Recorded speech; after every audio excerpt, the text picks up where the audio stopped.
Welcome to the weekly podcast of First United Methodist Church in Costa Mesa, California. Founded in 1912, the church gathers on Sundays at 10 a.m., and we invite you to join us anytime. For more information, visit our website, costamesafirst.umc.com, or connect with us on Facebook, Instagram, or Twitter.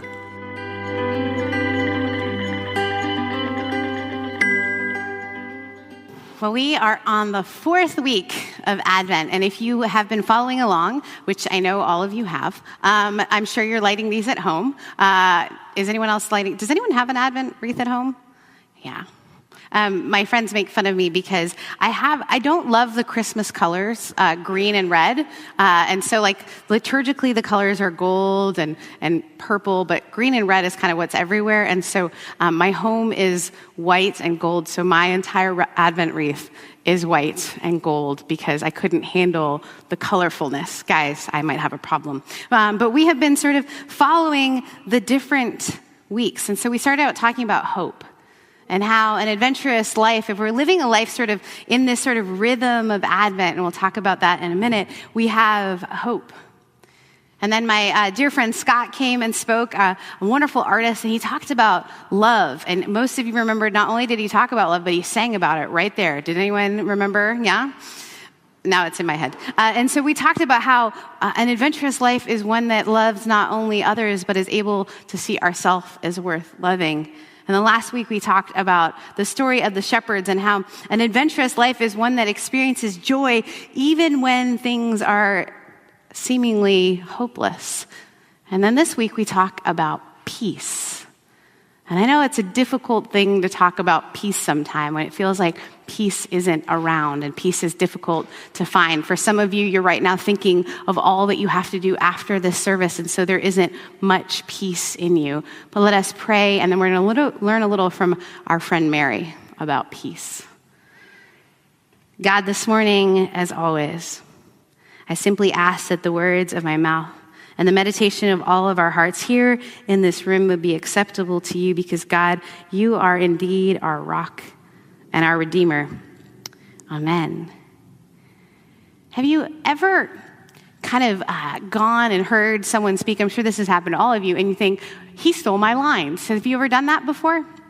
I was recently, I went to a Rob Bell event, and Rob Bell is a writer and an author, and he does this Christmas event, and I actually didn't know what his Christmas event would be. It was just kind of like, well, he's playing with a band speaking with a band that I really like called Joseph. They're three sisters. If you want to hear incredible music, listen to Joseph's Christmas album. They're amazing. So the three of them, we're going to be performing with him, but I didn't know how to explain it, and so I brought my friend who didn't grow up in a Christian tradition. He's like, so what are we going to? And I'm like, it's like a performance.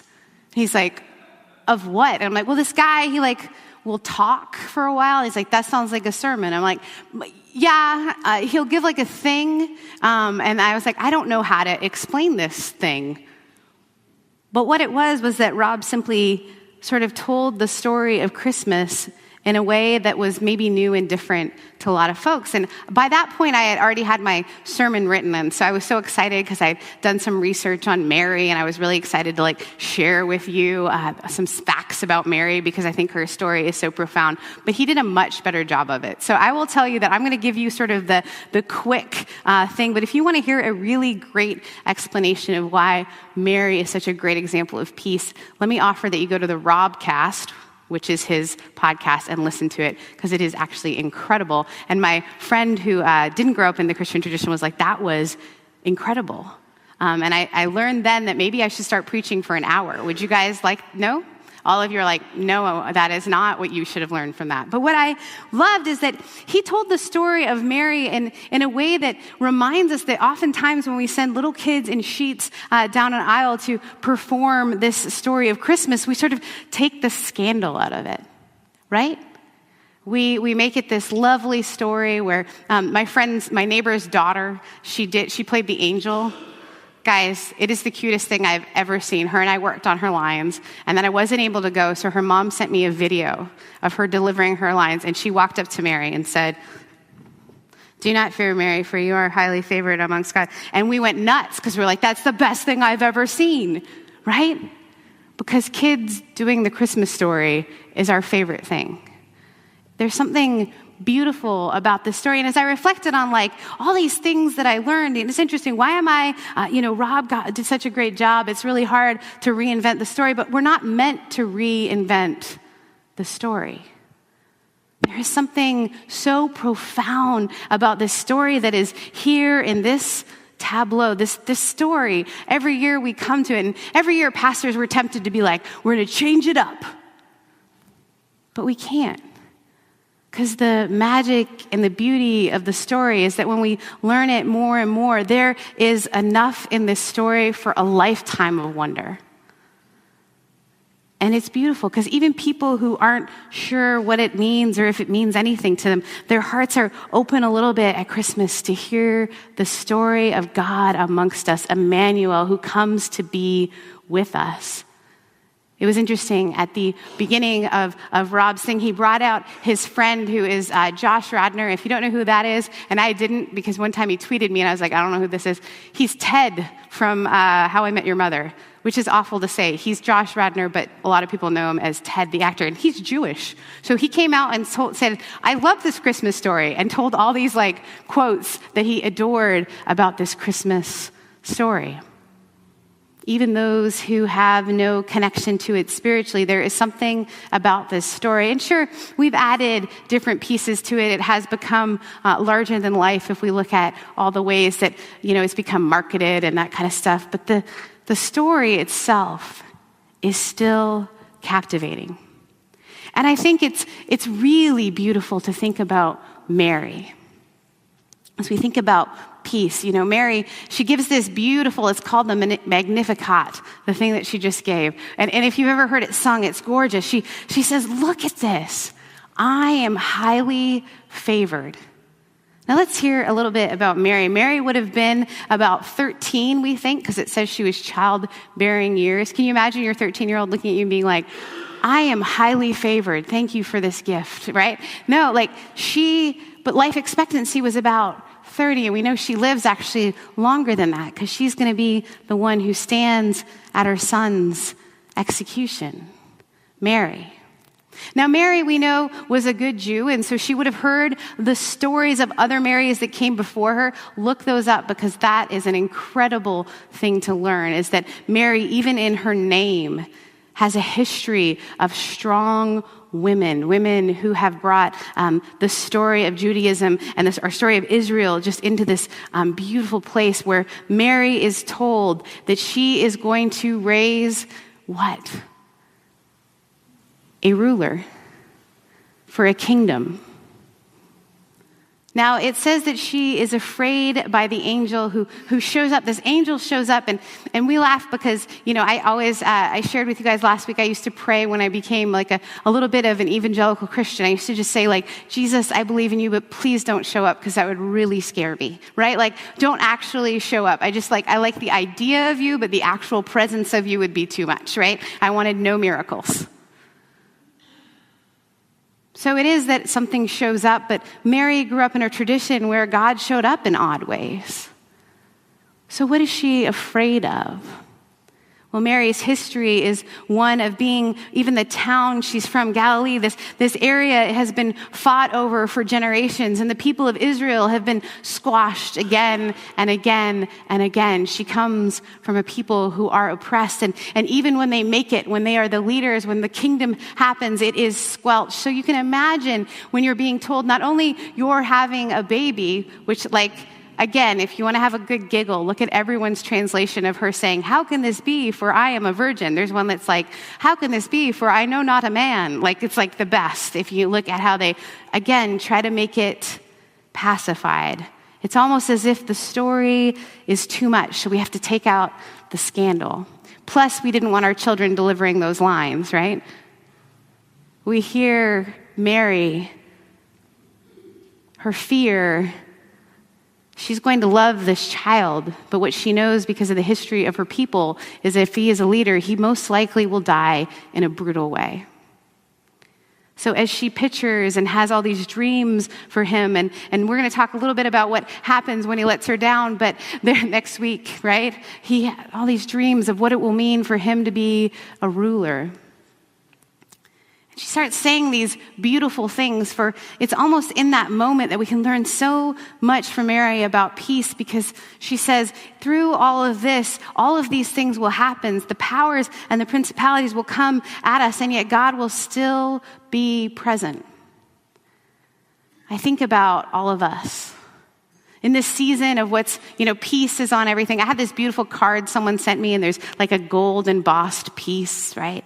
That word sounds so lovely. It's so nice. We want to feel that peace as we, turn on our Netflix fire, right? And we enjoy. Does anyone else do that? You just turn on the fire and pretend we have actual need for fire here in California. As we do that and we wrap ourselves in sort of this hallmark idea of peace, we begin to think that peace looks like where everything looks great. And as we mentioned earlier, this can be a difficult season because of what our expectations of what it should look like. From all the Hallmark movies to every, all the shows we watch. Last night, the concert we were at, they played the song from one of my favorite Christmassy movies, which is Love Actually, right? And the beautiful guys, the guys are singing, and all this stuff. We have all this vision of what it's supposed to look like. When it doesn't look that way, we feel as if somehow our life doesn't measure up, and we aren't able to hold on to this peace, and it feels really weird to hear Mary say that, all this great stuff. But we have to remember how Mary is saying this. She is poor. She is unmarried. She is part of a people that have been oppressed for generations. Mary, in the midst of it, feels peace. That's difficult for us to understand. Oftentimes, there's that quote, right, that peace is not the absence of conflict, but our ability to deal with it. And oftentimes they say that is Mahatma Gandhi who said it, but I do a lot of work where whenever I say a quote, I try to look up who actually said it. And so I went down a bit of a rabbit hole this weekend. I tried to figure out who said it. And so Ronald Reagan said one version of it, right? It is not the absence of war, but instead creative solutions to, and different people have said it. One author, Dorothy Thomas, they think might be the first person who said it, but she was a woman, so often that doesn't get recorded. So there's all these different ways that we've heard that maybe peace looks like there is still conflict. That makes sense to us, doesn't it? Because as I say a couple of words to you today, is we are told to have peace if I say things like the wall, government shutdown. If I say things like the Middle East, shopping, a sale, our relatives, that uncle. All the things that I might say during this season, we know that we start to get nervous. Holiday travel, the stocking stuffers I forgot. Our peace is so easy to lose. But real peace is the kind that Mary knew about. It is that deep and penetrating belief that the opposite of peace is not conflict, because conflict will exist until sort of the finalization of time, but the opposite of peace is fear. It is not that things all of a sudden magically get better, and I wish it was that way, guys. I wish that when the baby Jesus came, everything got better, and there are so many good contemporary Christian songs that make us think that, right?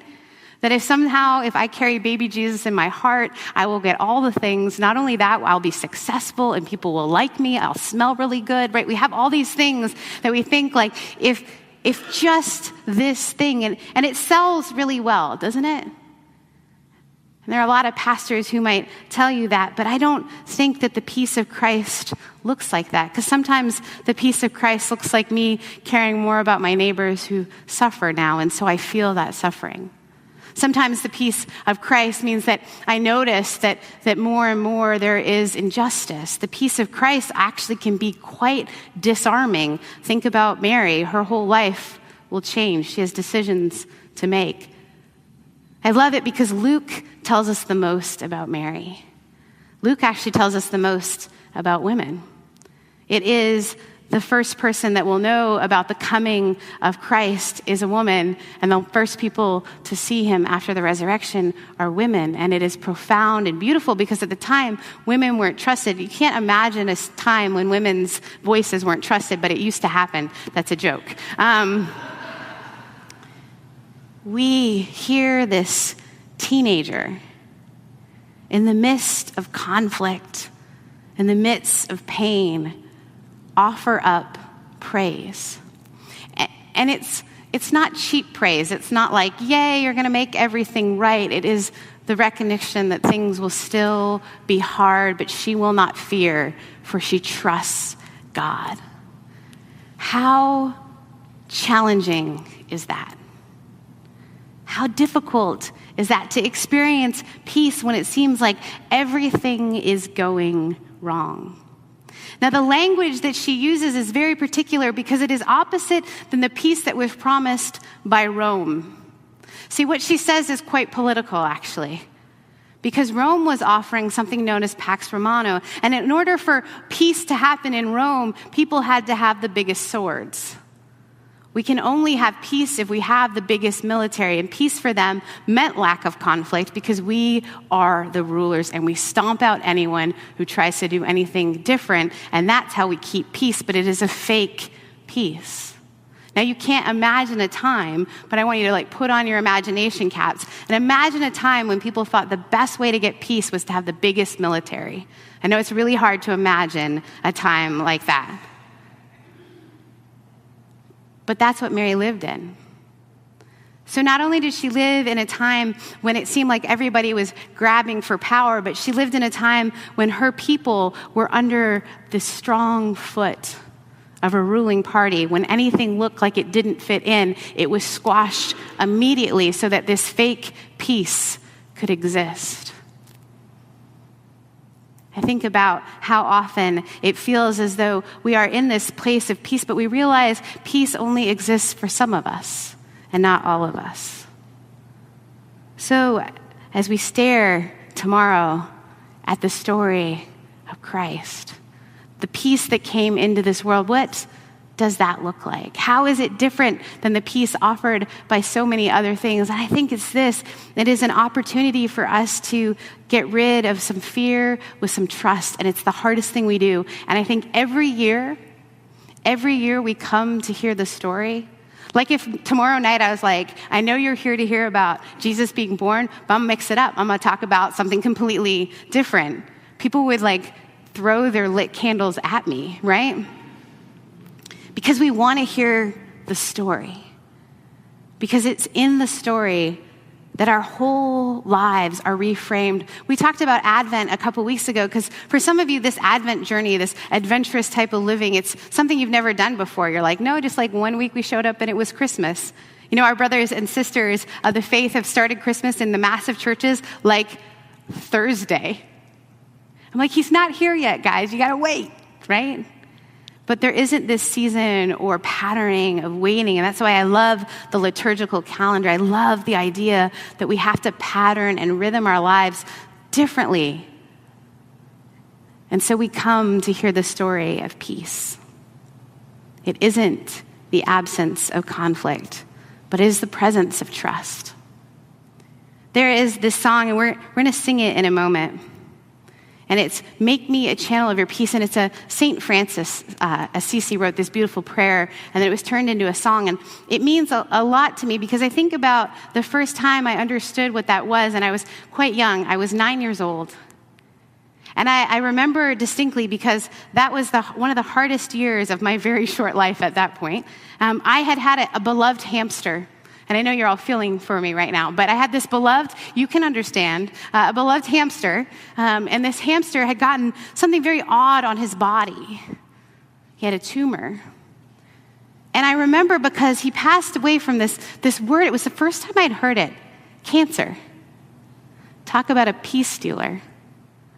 And I remember because my neighbor had cancer. Now, you have to remember that I was a little bit, I know it's hard to imagine, but I was a little bit like Dennis the Menace, where everyone in the neighborhood was raising me. And I just thought everyone wanted me over at their house all the time. And so our neighbor was this man named Jack Punnis, but his wife called him Punt because she'd known him since high school, and she always called him Punt. He was this big kind of football playing kind of guy, and I would always go over and just like want to hang out with him, and I thought he was my best friend, right? And can you imagine this grown man just being like, just go away. I would climb on their roof, and I was always just involved in it. And it's so funny because Puntis was here and the Brents were here, and I was always over at Dave Brent's house and Jack Puntis, and they both, I like to think they pretended that I annoyed them, but they always were kind of inviting me over or making extra cookies so that I would have, always kind of helping me sort of grow up. And in this neighborhood, it never really changed because in September I was back home and I was looking at the Puntis house and the Brent house and the house I grew up in. And I'm from a very small town. They still refer to our house as the Heath house. I haven't lived there in over 10 years, over 20 years, maybe over 30 years, not over 30, but over 20 years. I haven't lived there, but we still call it the Heath house. And so I was visiting there in September, and I went up to the Brents. They still live there, and I went up to their house, and I went in, and you can tell I was a Dennis the Menace kid, because I went and sat down. Mr. Brent, Dave, wasn't there. His wife was there, and she welcomed me in, and I was sitting in there, and it's been years since I've been back. So we're sitting, and we're talking, and doing the Canadian thing. We're having some tea and talking about hockey, and in walks Dave Brent from golfing, and without skipping a beat, he looks at his wife and goes, "I thought we talked about locking the doors." How is she here? I grew up loving my neighbors, and one of them, as I said, was Jack Punnis, or Punt. And Punt had gotten cancer the same time my hamster did. But what was even harder is so did my mom. Peace, 9 years old. And I remember, because my neighbor died. Peace at 9. And I remember because we went to his funeral 20 years later. And I looked at him, and I remember because I'd never been to a funeral before, and I thought it was the weirdest thing ever. And I remember because that word was swirling, cancer. Oh. And we sang, "Make me a channel of your peace." And I was like, what? How does that even work? My dad is this hilarious man. And I've told you, he makes me laugh so hard. So I was waiting for him to make a joke. But in the funeral, as that song played, my dad cried, which he's Canadian, we don't do it. So I was like, how is this possible? What does this mean? And why are we singing about peace while my dad is crying? And what's going on? And what's interesting is in that moment, I don't even know if I had language for it because I didn't understand the divine. I was a kid, but I felt peace. In that church that I had grown up in, seeing my dad cry, knowing my mom had this thing, I felt peace. And even though Mr. Punt didn't make it, I remember thinking how beautiful it was that all these people were there and that he touched all their lives. And I thought, if that's what peace is, I want that. And it's interesting because, years later, that song is like the droning song, but it still touches me because I think of that funeral and being 9 years old and being afraid, but feeling God. Mary was 13, scared, but felt God. What does peace look like? It looks like letting go of fear. I don't know how tomorrow will be for you. I don't know what your relatives are like. I avoid mine by working in the pastorate, right? I don't know what that's like for you. And it might be joy-filled, but you might have anxiety about what it's like and all of these things. And I don't understand exactly how peace works, but Mary teaches me. It looks like when everything feels chaotic and there's all these scary words like cancer, death, loss, war, all these things that a 13-year-old still was able to say, "But God, I trust you." And what can we learn from that? The candle of peace is a reminder that peace doesn't mean my circumstances have changed, because sometimes they don't. But something inside of me just is willing to trust, even just a little bit, that God is bigger than whatever it is we're facing. My prayer for you is that as you enter this next coming day, that you will think of Mary, and that you will think of the fact that no matter what or how chaotic it gets, God is bigger. God is bigger than the things that we fear the most, and that peace is possible, even when it doesn't seem like it. You know, what's interesting is years later, I have become such an advocate for folks who are fighting cancer because I know what that word does. I mean, it chokes me up years later. My mom has survived 4 different kinds of cancer. The first one she had was bowel cancer. Try telling a 9-year-old that your mom's going to have half of her colon removed. I'm like, what is that? Especially after she's lost her hamster and her favorite neighbor. But she's grown up to someone who really fights for people who hear that word and are afraid. My hope is that we will learn to turn our fears into joy and peace for others. Will you pray with me? God, we are grateful for the places of peace. We are grateful that our peace looks a little bit different. We are grateful that, as Isaiah reminds us, unto us a child is born, a son is given, and though authority rests upon his shoulder, his name is Wonderful Counselor, Mighty God, Everlasting Father, but more than that, Prince of Peace. God, may we experience your peace even when things are scary and chaotic. May we hear your voice above all others.